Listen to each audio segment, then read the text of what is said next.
Today, we're going to tackle a huge paradox in project management. You know this idea that if you want to go faster, you have to lock things down, tighten control.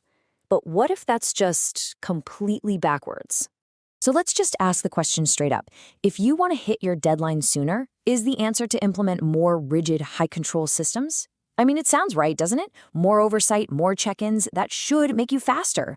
But is that what the truly fast organizations are actually doing? Well, the answer might surprise you.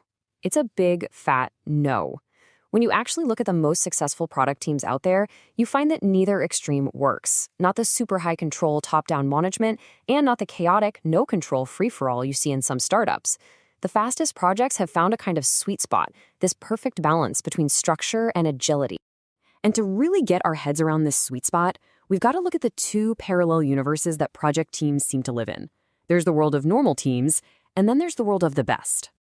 It all kicks off with a completely different way of thinking. You know, normal teams are basically stuck in that old iron triangle idea, the belief that you can have fast, cheap, or good, but you only get to pick two.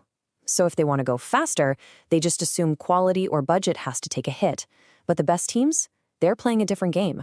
They know that every single day they save has such a massive, enormous impact on profit that it's actually worth spending more money just to save time. They'll literally pay to save a day. And this, of course, changes everything about how they see the project schedule. For a normal team, the schedule is just a report you send up to management. It looks backward, and let's be honest, it often gets a little polished for the audience. But for the best teams, the schedule is a forward-looking driver. It's the actual tool they use day in and day out to manage what they're doing. And that leads to this huge difference in commitment. Normal teams just kind of accept that delays are going to happen. You know, a 6-month slip is a surprise, but it's not a shock. The best teams, on the other hand, make the schedule king. Slipping the date is just not an option, period. Instead, they become masters at hunting down and killing any waste of time in their process. And this slide just illustrates the whole thing perfectly. Up top, that's the happy schedule from the normal teams. It's all optimism, it ignores all the risks, it's basically built on hope. And you can see how the urgency only spikes way at the end, when it's already a disaster. But down below, that's the fast time to market schedule. It's based in reality. It builds in risk from day one, which creates this constant, proactive urgency that pushes the team to pull the schedule in, not just react when things go wrong. So how do the best teams create that constant, proactive urgency? Well, they use the single most powerful tool that normal teams try their best to ignore, the gap. The gap is actually really simple. It's just the honest-to-goodness difference between your target date, that's the date management wants it done, and your schedule date, which is the date your realistic plan says you'll actually get it done. Normal teams just pretend that gap doesn't exist to make everyone feel good, but the best teams, they put it on display from day one and use it as fuel. I love this quote from the research because it just says it all. Why would you create a happy schedule that you know is a fantasy? Acknowledging the gap isn't being negative. It's just being real. It's the very first step toward creating a plan that can actually work because it forces everybody to face reality while you still have time to do something about it. Okay, so embracing the gap is the mindset, but the best teams also have a really practical system for managing it. It's this continuous cycle of planning, refreshing, and pulling in the schedule. First off, they don't waste a ton of time creating some hyper-detailed plan for the entire project right at the start, because they're not naive. They know things are going to change. Instead, they use what's called macro-micro planning. They build a high-level macro plan for the whole thing, but they only break down the next 6 weeks or so into super fine micro detail. It's just incredibly efficient. Now, here's where it gets really interesting. That plan isn't some static document that sits on a shelf. Every single week, the team runs a refresh cycle. They look back to update their progress, they break down the next chunk of work from macro into micro detail, and this is the most important part. They actively look for ways to accelerate.